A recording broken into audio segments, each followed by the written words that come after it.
Hello and welcome to episode 132 of the Clean Energy Show. I'm Brian Stockton. I'm James Whittingham. This week, Tesla is borrowing AI team members from its autopilot program to work on the humanoid robot.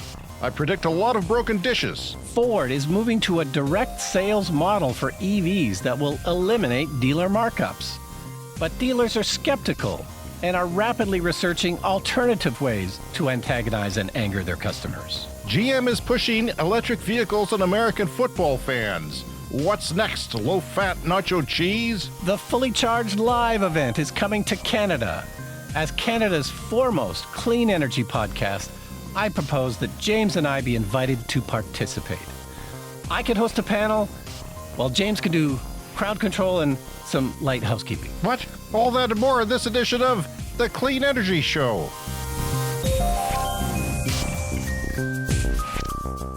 And also, Brian, on this week's show, reducing costs in massive solar farms goes beyond the panels.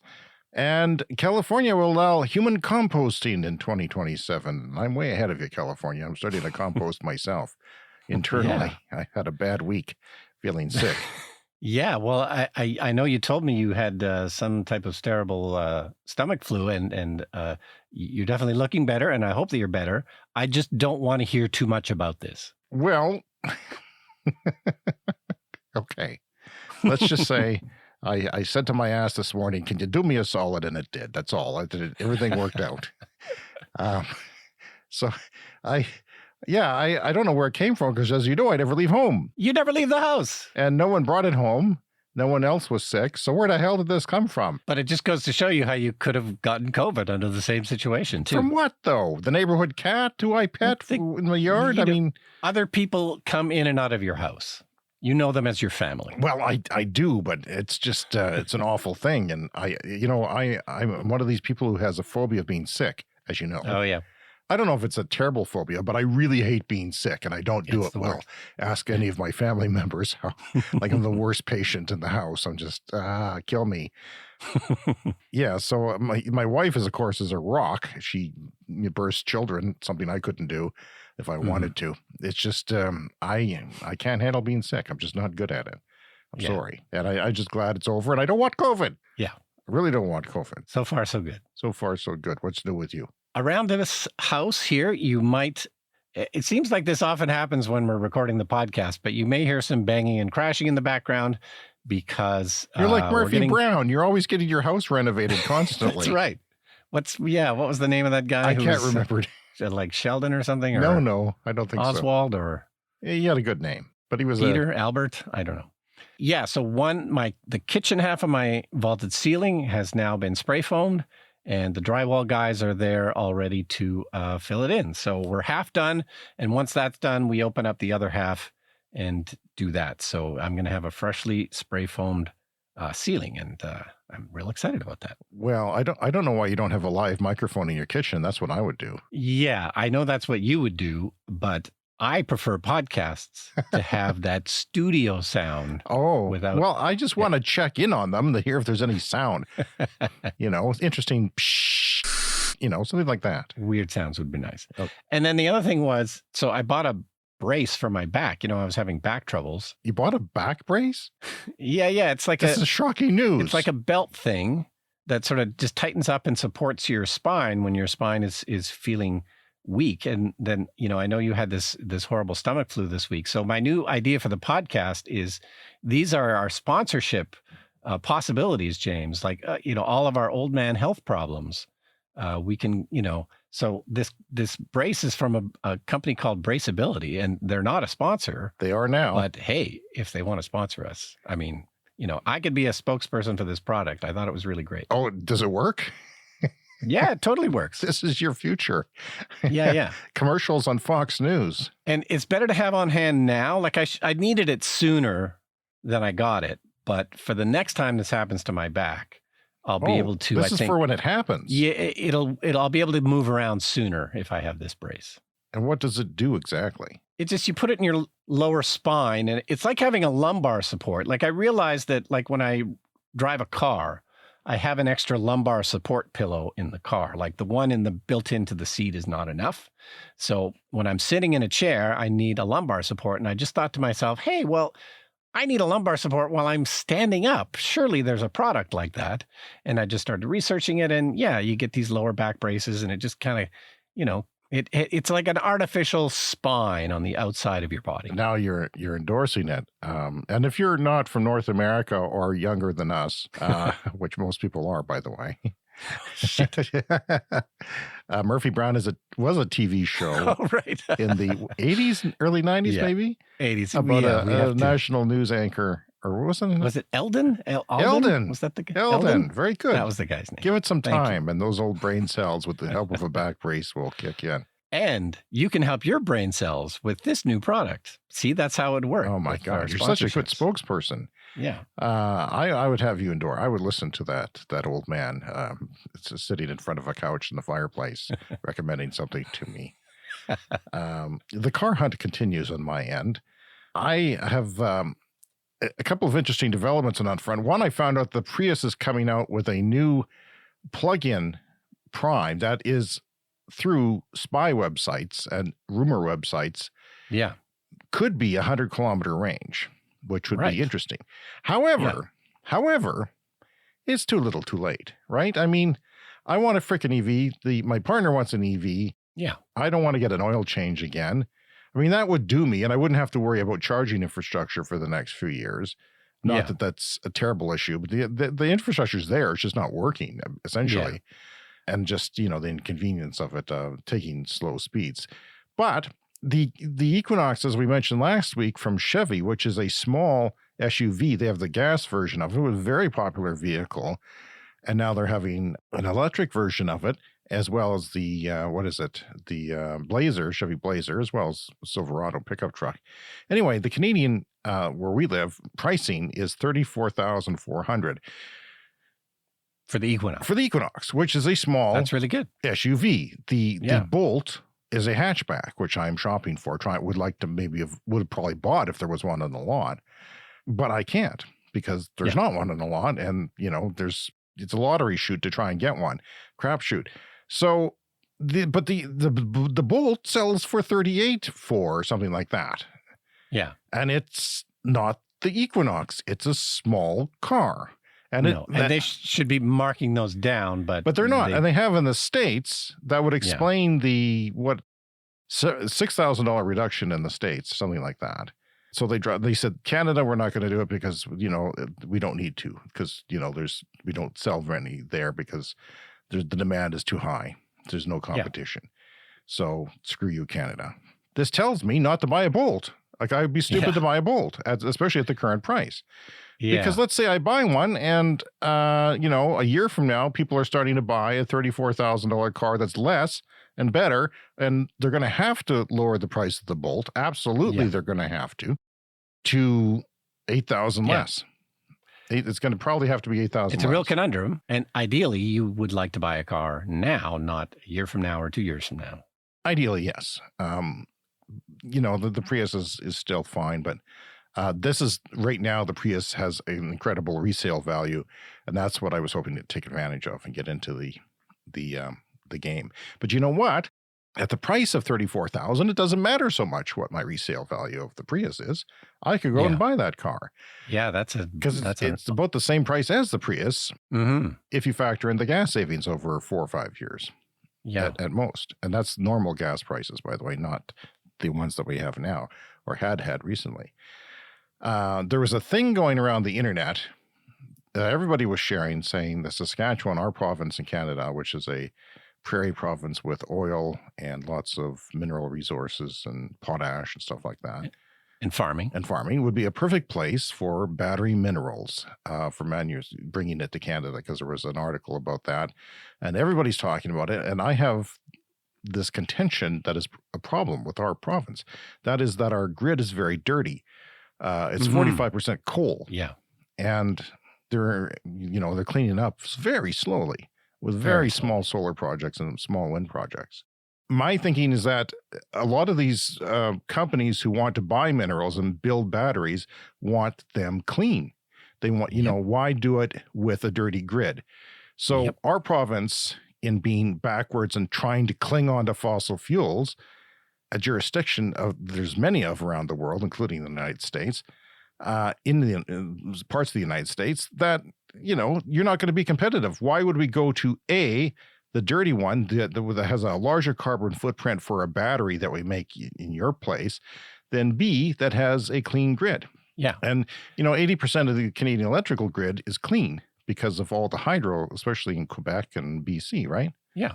So I think it's a competitive disadvantage for us to drag our feet, and few people talk about that stuff. It makes me mad. Yeah. And if you're sourcing minerals for batteries and you have a choice between a place that can source them more cleanly, you're obviously going to go for the more clean source. And speaking of our province, which I vow that I'm going to do less of because nobody knows where we are, our power utility, SAS Power, which is a government-owned utility, has identified 2 places to put small modular nuclear reactors. Now, small modular nuclear reactors is something that you claim to study if you want to put off fighting climate change. Yeah. You claim that, no, we can only use these technologies and they're not ready yet. So they'll decide on this in 2029. But right now, to warm us up and to claim that they're doing something so they can continue mining fossil fuels and grease up their buddies on the golf course, Estevan and Elbow, there's 2 predominant winds where we live in our city. Yeah. And it's both downwind from those 2 places, for what it's worth. I'm just putting it out there. Okay. Radiation travels, Brian. Yeah. And I just want to point out that there is a town in our province called Elbow. There's a town called Climax. There's name me some weird Saskatchewan towns. Regina. It rhymes with fun, as Mick Jagger once said. There's one called Kipling, which is the only town in the world named after Rudyard Kipling, the famous author of The Jungle Book. Oh, really? That's what he's named at? That's what they named him after? How does that happen? The town of Kipling. I don't know. I like this book, so we're going to name it Kipling. Yeah, there you go. Well, that's the town where the paperclip story went. Yeah, the red paperclip story. Look it up if you want a boring story about the internet. And Corbin Burnson made a movie there, too. Why? Because it was famous for a day? It's a long story, but I don't know. I was once in a movie with Corbin Burnson. We were eating craft services together. Yeah. Did you have any lines in that movie? I had lots of lines. I was quite nervous about the amount of lines I had. Were you acting with Corbin Burnson? No, but I was acting with someone else. And I can't remember his name. I'm sick, okay? I've got a bit of a fever. Yeah, somebody famous. It was somebody famous. It is somebody famous. So probably none of you know who Corbin Burnson is. If you're right, we have to explain that. We have to stop making old man references. Brian, it's just Murphy Brown, and now... That was a TV show called L.A. Law. L.A. Law, yeah. See, this is all going to be in the transcript, and people are going to search this, and they're going to be a link to us. This podcast talks about L.A. Law and Corbin Burnson. And Corbin's going to... Corbin, if you're listening, if you looked up your own name because you're unemployed between shoots, hello. Sponsor the podcast, please. Yeah, you ate a lot of that rice pudding. That's all I'm going to say. You went to town on it. So let's get on with some updates to some past stories. And I want to start with this because I have a clip about, we've talked a lot about Beyond Meat, the fake meat, and how it's going to clean up the world. And I'll tell you why later, because, regular beef has a lot of carbon emissions, which I'll get to later. But in Arkansas, plant-based company Beyond Meat COO was arrested for biting a man's nose. Well, of course he did. Give the guy a Slim Jim before he kills again. Apparently, it was a road rage confrontation in a parking garage, and when police arrived, they found 2 males with bloody faces at the scene, to which Ramsey said, actually, it's beet juice. It tricks your brain into thinking you're eating real nose. Yeah, so that has taken a dark turn, the Beyond Meat story, Brian. Well, I mean, how could you not make jokes about that? That's just, it writes itself. Because I mentioned it last week, and it's kind of weird that I mentioned it last week, and then this happened in real life. I was talking about pipeline inspection planes, and I happened to reference a 2013 fatality crash, and it actually happened between the last week's show and this week's show. It actually happened right here in Saskatchewan. Like another crash. Another crash with 2 fatalities, 2 people on board. It was near Swift Current. The federal agency, the Transportation Agency in Canada, confirmed that a pipeline inspection flight crashed 11 kilometers southwest of Shaunavon, Saskatchewan. It's a town of 1,700 people, 350 kilometers southwest of Regina, where Brian and I are podcasting from, and it took off from Swift Current on Sunday morning, headed to Estevan, which is about 400 kilometers or 4-hour drive away by car. I don't know how much that is in miles exactly. So nobody knows why, but that actually, it's just weird that I would talk about it. Yeah. And then it freaking happened. Now I can't talk about anything. I don't want to talk about anything. Yeah. Vladimir Putin died by apple choking. Why doesn't that happen? You heard it here first. Why doesn't that happen? Geez, it's an unfortunate thing. And I was really pumped last week to talk about Bloomberg opinion piece on how the supply chain for solar to reach a net zero world, what we determined the amount of solar we need for a net zero world, is already being built. Because I thought it was surprising, and so did they. The people at Bloomberg think it was surprising, and inspiring piece. So if you look at the current prices of volatile commodities, they say, you won't understand the direction of investment, which is the important thing, is what people are investing in, where the action is, what's actually happening. People talk about, well, gas is up, so oil is good. Solar's up, so that's bad because, there's a big demand and supply chain shortages for different things in clean energy as well. But the direction of investment is insane. We talk about battery factories, gigafactories almost daily, maybe even daily. Such spending is a forecast made flesh, they write, a bet on the direction of future demand taking the physical form of property, plant, and equipment. But anyway, I just thought it was interesting that solar as a whole generates like 20% at a time. So if you have the equivalent of a nuclear power plant, it's only actually going to be 20% if you look at the rating of those two things. But the nuclear power plant generates at like 80-90%, right? Capacity because they have downtime. So yeah, it's not an entire comparison like that, but 940 gigawatts of connected panels would be sufficient to supply about 5.8% of the world's current electricity demand, and then another 5.8% every year. But this is what they're going to be manufacturing soon, is that 5.8% and that amount of gigawatts. But that, what I didn't mention, was the equivalent of adding the generation of all the world's nuclear power plants every 20 months, which is incredible. Like in solar, and I'm not talking about the maximum output. I'm talking about the actual output of 20% of the solar max. And keeping in mind, if you did have to double the number of nuclear power plants that exist in the world, it would take like 20 years. At least. That's optimistic even. That's if we started today, right? I mean, it's crazy. Yeah, and I was listening to the Energy Media podcast from Markham Hislop, and they were talking about these kinds of issues. And, an important point that people aren't quite wrapping their brains around, because we're used to energy scarcity.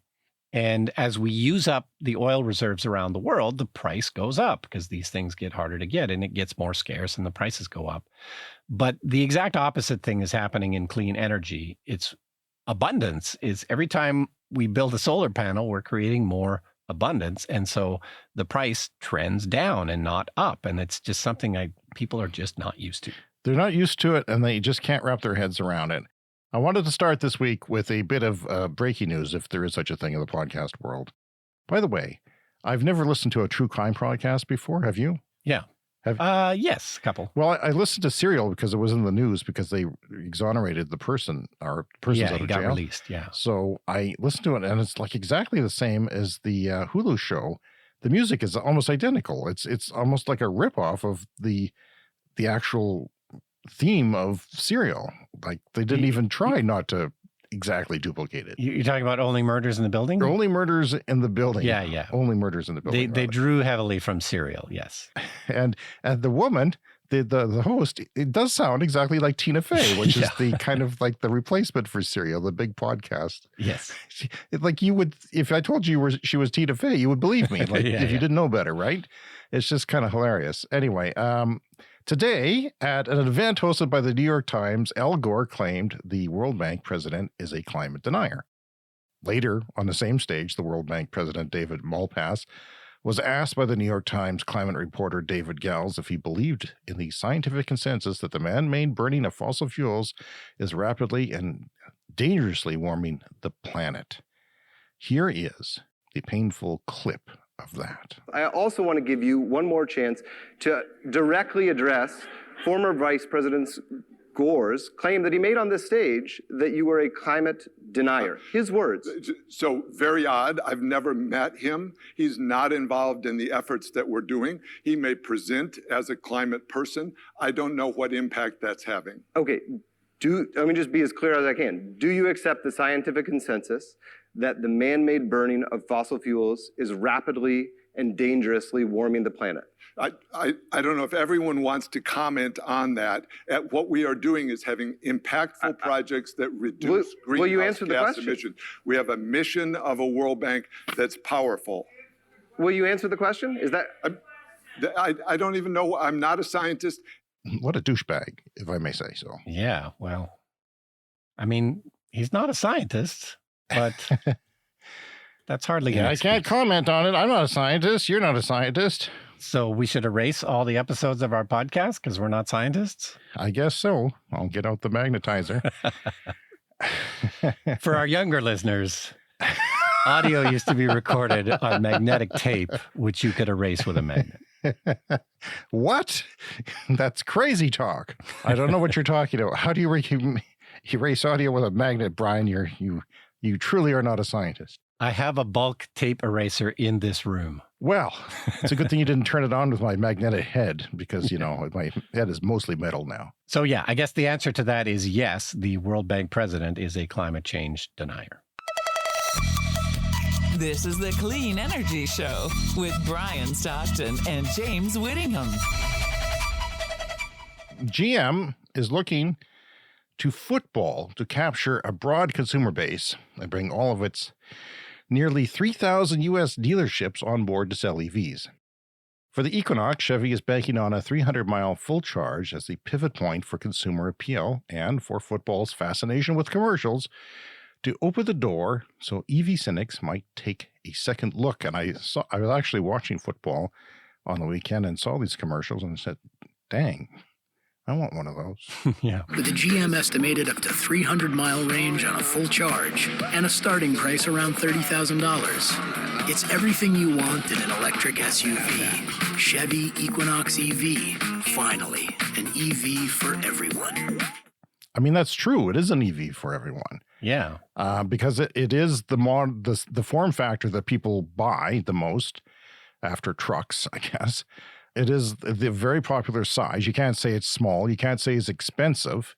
EVs are too expensive because it's only $30,000 in the States. And they're telling you that in the commercial. That's $35,000 less than a Model Y. But how many are they going to make and when is it for sale? It's for sale starting in a year. Production, as any EV, will ramp up slowly, perhaps faster than Tesla because they are a more established manufacturer. They know what they're doing. These are going to be made in Mexico. They say they have enough batteries for a while. For a long time, actually. For $30,000, though, it's hard to argue that it's half the car of the Tesla. Like Tesla's going to have to once they do make these, and it'll be 2 years from now before they're up to full speed. Yeah. Let's face it. But once that happens, they're making the Blazer, they're making the Equinox, they're selling them at prices that people can afford. EV adoption acceptance has moved a bit further down the road a year from now. Tesla's going to have to lower their prices. I mean, they're a bit high now, don't you think? Oh, yeah, they're definitely high. But they still have, a backlog of orders, so they don't have to lower prices anytime soon. But this is what we've been waiting for. This is all good news. I mean, more available. This is what the world needs. And Hertz is going to buy a bunch of them. Yeah, no, this is sort of an addendum to that story. Hertz had previously ordered 100,000 Teslas. That was supposed to be by the end of 2022. I'm not sure if they're on track for that. But they are now going to add 175,000 EVs from General Motors. This is from different brands of General Motors. So this would include Chevy, Buick, GMC, Cadillac, BrightDrop, which I think are those vans. So this will take a while, but, this will also impact you again, because if you want one of these I was thinking that. Chevy Equinoxes, it could be that Hertz is in line in front of you. This is, we're still going to have these supply and demand problems for a long time to come. We learned a bit about, on a previous episode a few months back, about how this works. Usually an automaker gives a huge discount to these types of rental car companies for buying huge volumes of cars. And then the point where it becomes profitable to resell it is actually very quick. It's under 6 months. Yeah. It's sometimes 3 months. So they very quickly resell these cars because they got them at a price that makes a profit to sell them already. Yeah. Because of the discount, right? And then they always have new cars in stock to rent. Right. So they find the sweet spot where it's the most profitable and you're selling a practically brand new car that's 3 months old or whatever. Lots of kilometers perhaps, but perhaps not, depending on how it's used. But yeah, and then they make profit off it. Now, Tesla notoriously did not give 1 penny discount, Elon Musk said. Yeah, because they didn't need to, and they couldn't make the cars any faster than they're making them. So why give a discount if you have too many orders to fill anyway? Another thing is Fully Charged is coming. Yeah, to Canada. Yeah, so if you don't know, this is primarily a YouTube channel hosted by Robert Llewellyn, probably the premier, clean energy and electric car channel on YouTube, Fully Charged. And they've done live events in the UK before, and they've done 2 live events in the US, in Austin, Texas, and then the most recent one was San Diego, which just finished. I'd kind of been hoping that you and I might get down there for that one, but we didn't. But now it's coming to Canada a year from now in 2023, the Fully Charged live show. So I thought that was a super fun announcement.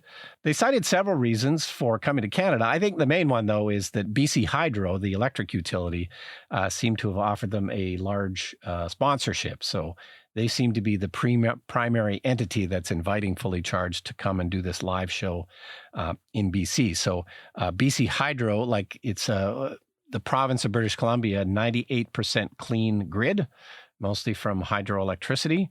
And so they're very interested in clean energy, and they, I guess, are fans of the Fully Charged channel. So they decided to, invite them to Vancouver. So this is September 2023. And if anyone from Fully Charged is listening, please invite James and I to come. We'd love to come. I think we should get our fans to lobby for us to be there. Yes. So, send emails. Knock on Robert Llewellyn's door if you know where he lives. 3 a.m. You want to make sure you got his attention, so don't do it during daylight hours. Yeah. Sorry, Robert. So I think that's going to be a lot of fun. So this is a kind of a large sort of trade show and gathering of clean energy enthusiasts and electric car enthusiasts. So there'll be lots of kind of panels and discussions and places where you can go and look at electric cars and presumably home heating stuff. They're very big on heat pumps in British Columbia. They're somewhat milder climate for Canada, so heat pumps make perfect sense for British Columbia. And BC Hydro has sort of subsidies and programs to help people buy heat pumps. So I think that's going to be a lot of fun. So you anticipate us being there, don't you? Yeah, I think we should totally go. Well, I'm going to have to start a GoFundMe then, because right now. Well, I can drive you in the Tesla. I can pay for the charging. That'll be the place where I get COVID. But if I got COVID somewhere, you got COVID at a conference. Yeah. I mean, so maybe I would too. I don't know. Well, this will be at the Vancouver Convention Center, which is a big, nice, open, airy kind of place. So we should also say that it's Canada and the Pacific Northwest, that they're kind of making it kind of for the whole region up there, because it is a long way to go down to San Diego and Austin for us. Yes, but this is very close to Seattle, is the American city just across the border. So this is, definitely the Seattle, Vancouver area.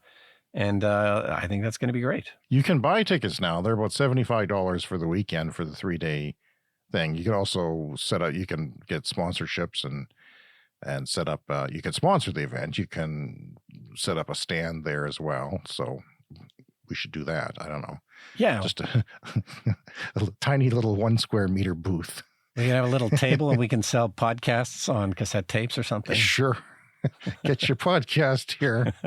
Maybe USB drives or something.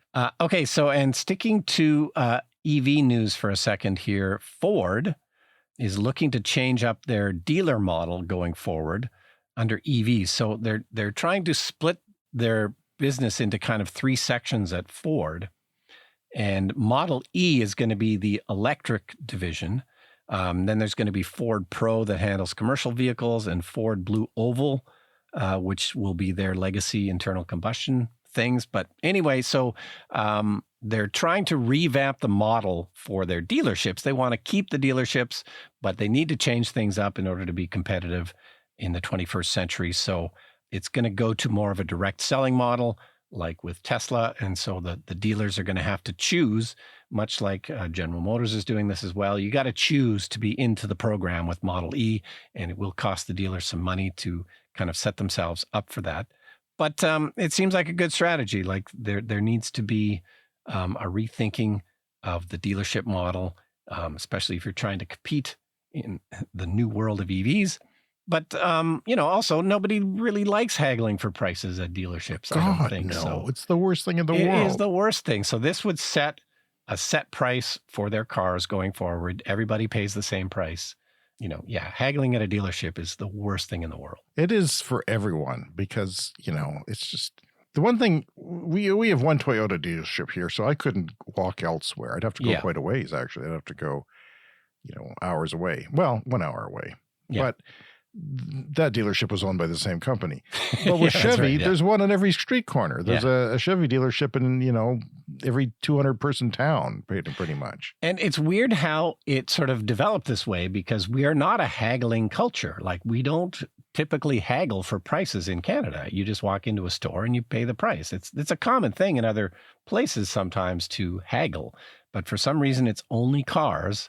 And it's an expensive thing. So, if you do it badly, it costs you a lot of money. Yeah. And culturally in North America, the man of the household goes and does the dirty deed and then brags to his friends, right? Yeah. And if you don't, then you're not a man. You're a terrible human being, a failure. Yeah. I hated it. I hate that.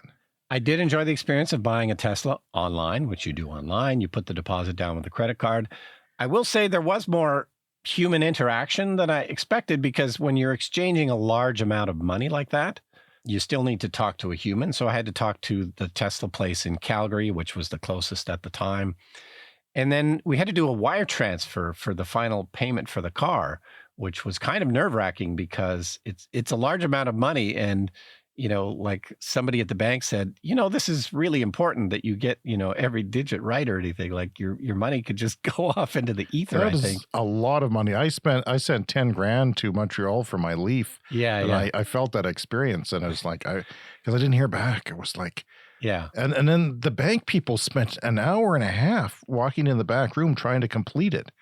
And, the manager came out, the janitor came in, was offering his 2 bits. And it was like tense. It was terrible. And then ultimately, and the other thing this is weird about this, and I know this through just sort of online banking transfers and stuff, for some reason, these take a couple of days, even though it's electronic, it takes a couple of days. So I had to send a screenshot of the wire transfer to the Tesla people in Calgary because they wanted to release the car. Like they had a truck leaving to deliver it.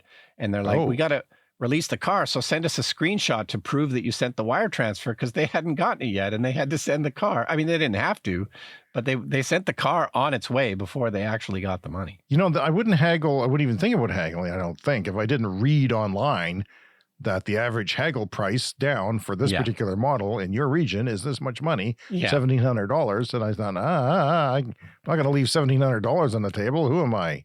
Yeah. Gandhi? And there's more resources now on the internet for us for that kind of information. So, but that it doesn't really make it easier. It just makes it more nerve-wracking. It makes it harder because now you feel the pressure. You know what you have to do, and they know that you have to do it. Anyway, San Rafael, California-based Ojo. This is a company that makes solar mounting hardware for solar farms. They have a new way to mount solar panels. And the reason why I mentioned this is because we always talk about the reduction of costs and efficiency increases of the panels themselves. Well, there's other stuff involved. There's hardware. And if you can get that down in price and you're putting on literally millions of panels, and then you reduce the cost of the things that hold those panels up, that's a lot of money. So they're talking about using 50% less steel and labor, because labor is an issue too here, than the conventional pile system, which is what we saw at the solar farm near here. So the Earth Trush combines its patented hardware with a drilling machine. They have their own drilling machine, specialized drilling machine. And basically they have, 2 piles that go in and form a shape And at the top of that A shape mounts onto the pivot of the solar array that holds up the panels and either tilts or is steady. So it's just 50% less steel. They're always coming up with new things to bring down those costs. And when you bring them down, then the cost of solar electricity, period, becomes less. Yeah. It's crazy. And they're doing that. They're also improving panels too. So that's happening. Yeah, all those efficiencies in whatever business make a huge, like I'm staring at a box of like Apple MacBook Pro boxes like that I've bought over the years. And even though the laptops often get bigger, the packaging gets smaller. And it's because like every millimeter that they can decrease the size of the boxes, the more they save money. I mean, first of all, people want less packaging, but the smaller the package, the more you can put in a truck or on a ship. It's, every little bit counts. All right. Coming up with the show is the lightning round. We'll breeze through the latest in the week's clean energy headline news. And we have some feedback this week. Let's dip into the mailbag. It says, hi, I am a big fan from Denmark, embracing green energy, driving a Tesla, have solar panels on the roof, and an air-to-air heat pump to keep the house warm. So gone all electric. I enjoy listening to your program. I think it is great what you do to enlighten people on the progress on clean energy and also in a fun way. So thanks a lot, he says. Thank you. God, it's always boosts the wind in our sails when we hear nice letters like that. And he says, I just wanted to share with you how far we are here in Denmark and Europe.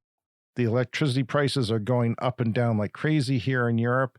The price varies from hour to hour, but the price is determined by the most expensive source, which is usually gas and coal.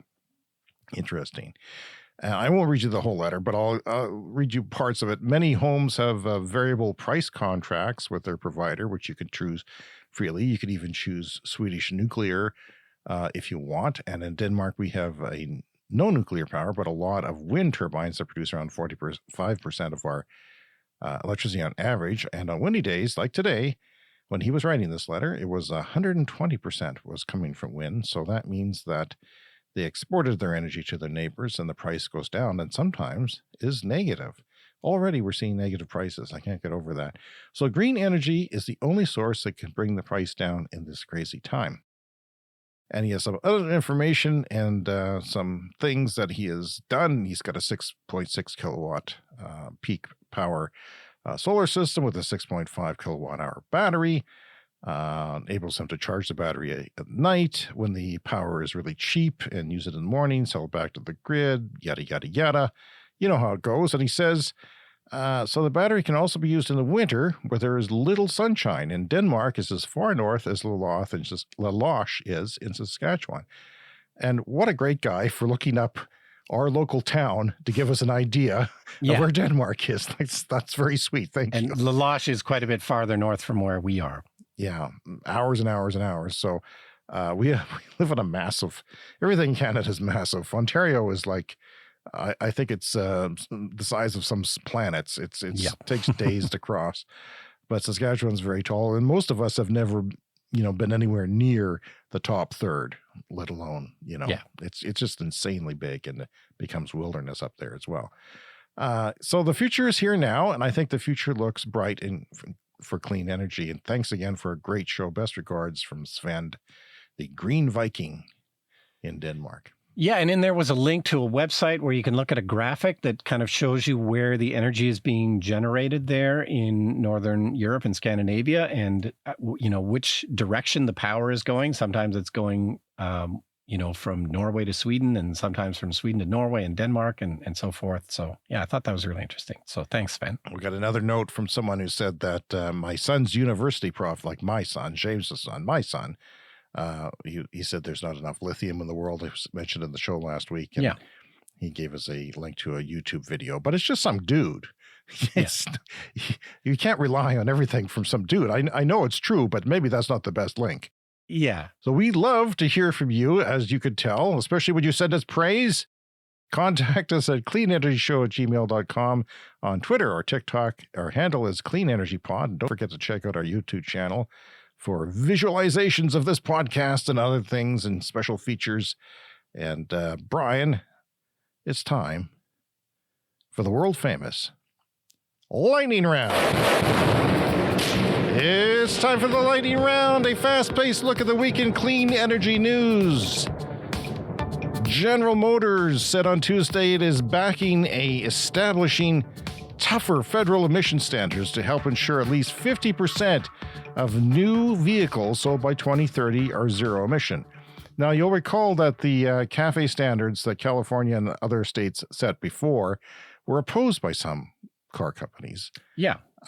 And Toyota was one of them. I'm just going to mention that.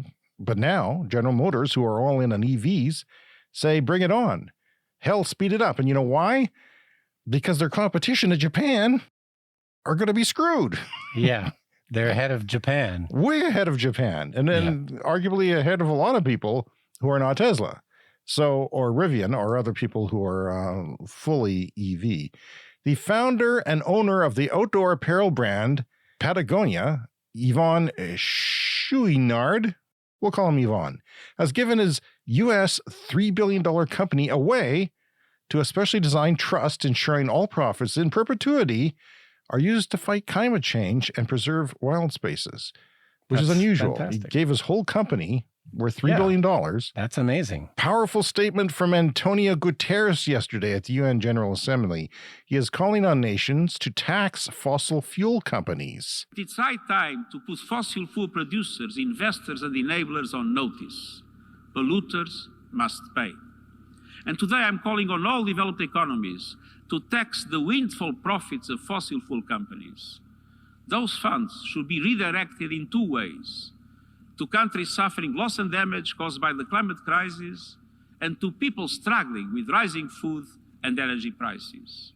I hope people do that. I hope developed countries do that, and because I've had it with fossil fuel companies. Yeah, and as we know, wealthy countries tend to do better in these sorts of things, and the poorer countries are the ones that are getting the short end of the stick, as usual. Oh, it's time for a Clean Energy Show Fast Fact. Beef has the worst average kilograms of CO2 per kilogram of food at nearly 100. That is to say, 1 kilogram of beef, 100 kilograms of CO2 is produced for that 1 kilogram. That seems insane. Can you guess, Brian Stockton, what major food group that James loves comes in second?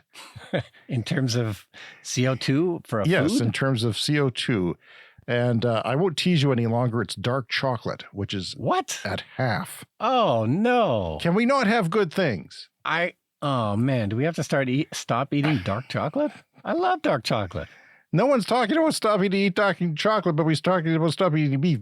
We eat a lot more beef than kilograms of dark chocolate, except for possibly me. For every kilogram of beef, there's a kilogram of dark chocolate in me. That's basically the two things I eat. A little bit of beef, a little bit of dark chocolate, washing it down. From Ars Technica, we talked about gas stoves releasing hazardous air pollutants before while they're operating, but even while they're turned off, according to a new study, some of these leaks can go undetected. And although gas distributors add an odorant to the natural gas to ensure that people smell the leaks before there's an explosion risk, the smell may not be strong enough for residents to notice small leaks. Some people have a much stronger sense of smell than others. My daughter was telling me this the other day, and I thought she was crazy. No, they're super smellers. There are people with insanely sensitive noses. And you have to think the guy at the supermarket who smells with terrible BO is one of these people who can't smell. Like, what happens to those people? They just get used to it? Or what? But people have different senses of smells. I just want to know, is my deodorant working? If you people would tell me, I hope you would. In particular, those who have lost their sense of smell, whether from COVID or other causes, may not smell large leaks even. So one study found that 5% of homes had leaks. 5% with natural gas. That's terrible. Do you still have natural gas in your stove? I do, the cooktop, but I've been shopping around for induction cooktops and hope to put one in soon. And they'll probably put it in during the podcast. Yes. I've been hearing drills and saws. I don't know. Hopefully it doesn't make the microphone here. Oh, I think it'd color up the podcast wonderfully. Add some texture to it beyond my illness this week. The same study showed that leaking natural gas contained multiple hazardous air pollutants, including benzene, a cancer-causing agent. So boo to that. From Clean Technica, Pan-African Resources, 10-megawatt solar plant in South Africa saves $170,000 a month on the gold mine's electric bill. And that takes about 5 years to pay off. But after that, Brian, It's gravy. Gravy. It's like having a gold mine. Totally. I'm laughing at myself. Uber has announced its Comfort Electric program is expanding to Canada and rolling out to more cities in the United States. The Comfort Electric program launched back in May, allowing customers to specifically request a ride in an electric vehicle like a Tesla, Polestar, Ford Mustang Mach-E. What do you think of that? Yeah, that's interesting. And I don't normally take Uber because I have a car, but when I had my back problem, I needed to take it to an appointment I had. So I took an Uber, and you could choose an eco Uber was one of the options. So I thought I better try that, and it gives me something to talk about on the podcast. So the car that came and got me, it must have been like a Corolla hybrid or something. It was, I was hoping for a Tesla, but no, it was just it seemed like a normal Corolla, but I'll give them the benefit of the doubt and assume it was a Corolla. A 4-cylinder, which hybrid. Qualifies as an eco car in this market. Around here. But then on the way home from the appointment, I thought, well, I'm in a hurry. I'll just pick whatever. And I got picked up by the largest SUV I have ever seen in my life. Is that right? Why use that as an Uber?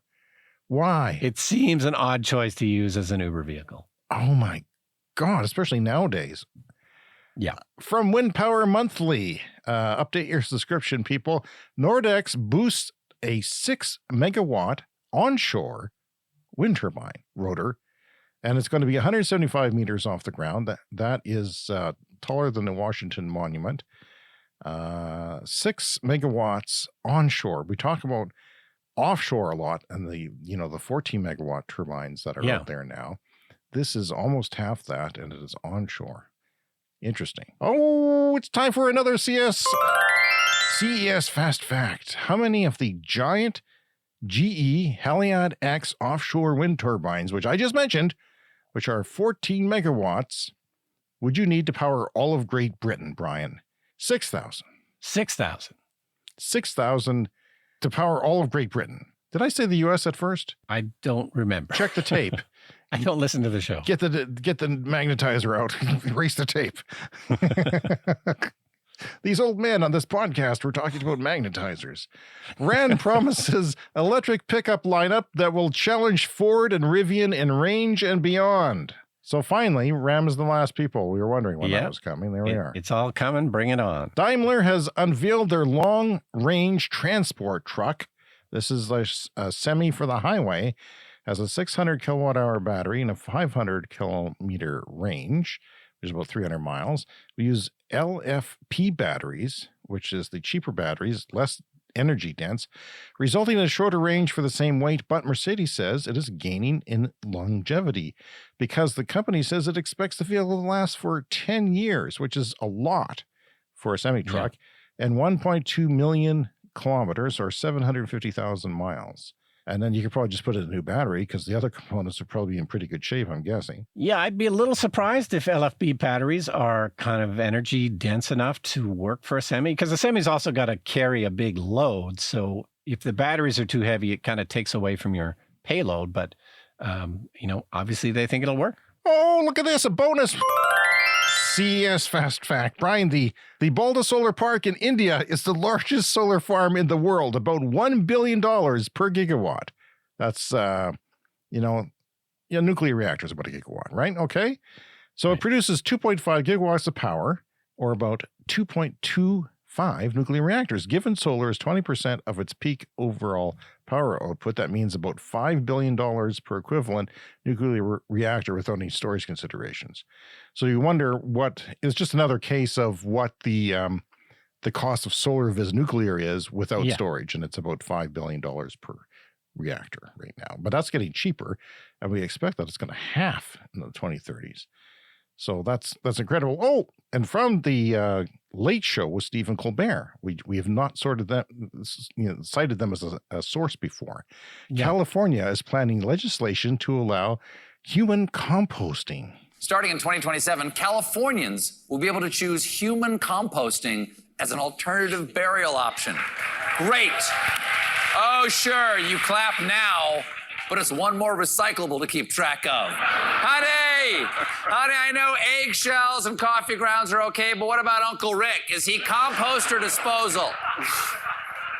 The first state to allow human composting was Washington in 2019. Other states that have legalized the practice include Oregon, Colorado, and Vermont. It is a problem because, we cremate a lot of bodies and we probably don't need all those carbon emissions. And finally, this week, Tesla loses its infamous most shorted stock title to Apple. Your thoughts, Brian Stockton? Wow, that's amazing. I had not heard that. I mean, Apple's probably a bad choice to short as well. I don't know why people would short Apple. These are two things that you love, Tesla and Apple. Yeah. You just cited all the Apple boxes you have, and they're not for Apples, they're for MacBooks. So yeah, no, it's true. I mean, certainly the growth days of Apple are behind them, so they're maybe not the powerhouse stock that they once were, but they seem on very solid ground. So shorting Apple is probably a bad idea, just like shorting Tesla is a bad idea. Well, that is our show for this week. We love to hear from you. Again, our contact email address is cleanenergyshow@gmail.com. Pick up your pen right now. Send us a message because we love to hear from you. Clean Energy Pod on Twitter and TikTok. YouTube channel, speakpipe.com/Clean Energy Show. That's where you leave us a voicemail and we'll mention it on your birthday. This is a one-time offer. You leave us a voicemail and we'll mention it on your birthday. So if you're new to the show, remember to subscribe on your podcast app to get new episodes delivered every week. Rate and review when possible, and we'll see you next week. Yeah, see you next week.